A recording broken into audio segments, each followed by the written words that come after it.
VOI is the new, environmentally friendly way to transport in urban centers. It is a dockless electric scooter share company based in Stockholm, Sweden. Today we are glad to have Fredrick Hjelm, the co-founder and CEO of VOI Scooter, with us to talk about entrepreneurship and innovation.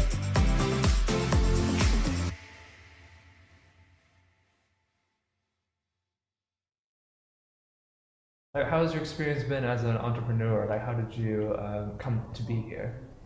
So I have been an entrepreneur or hustler since I was perhaps 12 years old. Yeah. When I started, when I was around 12, I started to paint my relatives' houses. Mm-hmm. This, for Swedish, very typical, red houses with white corners. Mm-hmm. Since then, I started to work in the forest. So in Swedish, we have a law that when you shovel and take down forest, you need to replant it immediately. So I did that for my relatives. Mm-hmm. After that, I started an event agency.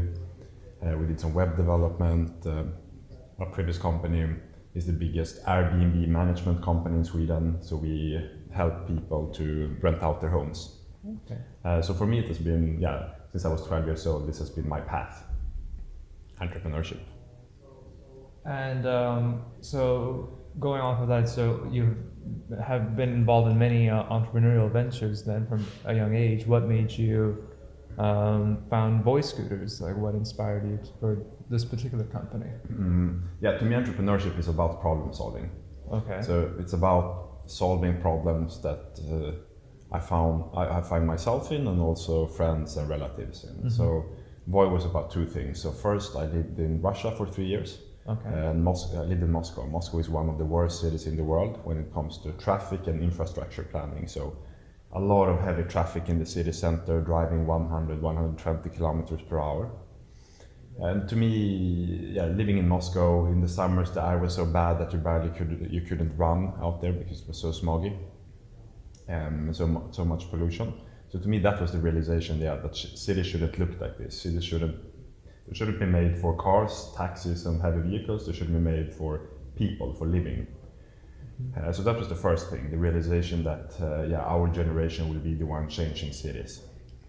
And the second thing for me was in my previous venture, I guessed it. So we handle hundreds of homes in Sweden and thousands of guests each month. Mm-hmm. So every day we get the question about how do I move myself from point A to point B within Swedish cities? Mm-hmm. And those two things were the starting points for VOI. Okay, and was it difficult for you to get started? By having all of the homes in the previous company, where you had, did you already have a customer base to get started with, or? No, it's completely different. Okay. So, with VOI, we started with, we gathered 4 co-founders, me, Mm-hmm. operations guy, and 2 programmer guys. Mm-hmm. So that was the beginning. We built a simple mock-up for the product. And then we went out, started to pitch for venture capital funds to get the first funding that we needed to kick this project off. And that was the greatest challenge, getting the funding for the first batch of scooters? Yeah, of course. It's always difficult to get funding when you start from zero and you don't have a product. So yeah. So, okay. So what made you decide to go with scooters? Is there I've heard there are Lime bikes, which are renting bicycles. So why did you choose the electric scooter?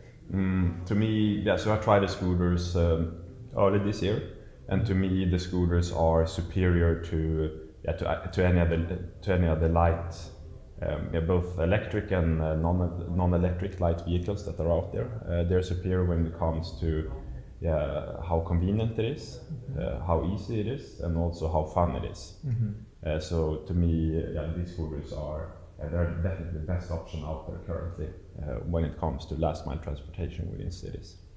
And today, VOI Scooters is in many cities throughout Europe. Yes. So has that been like a challenge, like the regulatory environments in different cities? I know there's been in the United States there's been some pushback against electric scooters. Like how do you handle that? So we are taking a very collaborative approach towards cities.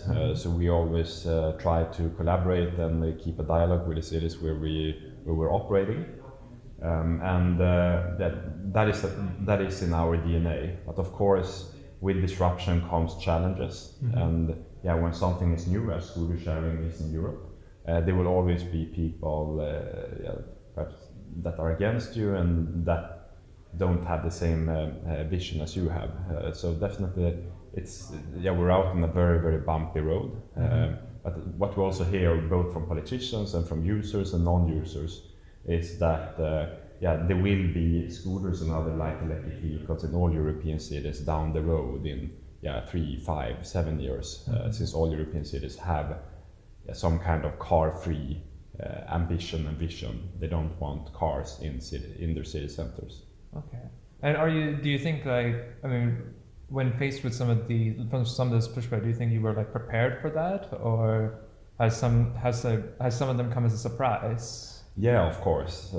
Being an entrepreneur every day is full of surprises. It's ups and downs. It's both operational and emotional roller coaster, I would say. There are always challenges, pushbacks every day, but when you have a vision, when you have a goal, you have to oversee the challenges and bumps on the roads that you will meet. And can you perhaps maybe explain more recently, what has been some of what are the biggest challenges? I can take an example from this week. So we have been operating in Madrid for a few months with consent from the city. This Monday, we've been 3 companies operating in Madrid. This Monday, the city of Madrid got in touch with us to tell us that our geofence solution, geofencing is to simply put the geographical fences where the scooters are allowed to operate. That our geofence solution is not good enough. Okay. We need to take all our scooters off the streets within 72 hours and fix the geofence before we can start to operate again. So those types of challenges, we're facing them every day. Okay. And have you felt have you felt at any point in time that maybe you made a mistake and maybe you could have done something better to maybe this geofencing thing, maybe there's something you could have done earlier to prevent this from happening? Yeah, definitely. I mean, there are lots of things we could have done better, but that's also one of the a charm with entrepreneurship, I would say, that especially if you want to move very fast, you have to accept that everything won't be perfect. It will be chaotic on the way, and you have to make hundreds of decisions every day about prioritizations, about hirings, and those types of decisions. For example, around geofencing, should you do geofencing, or should you make sure that people can connect to the scooters? It's those types of decisions you take every day. Okay. And what do you hope to do you hope to continue to expand through Europe, or do you hope to expand globally? What's your vision for the company in 2-5 years down the line? Yeah. So our vision with VOI is to become the leading scooter sharing company here in Europe. We'll definitely continue expansion in Europe and potentially also outside of Europe. We will continue to build world-class product. We will probably not only operate scooters long term, but other vehicles and solutions as well. Okay. And did you see this as one of your?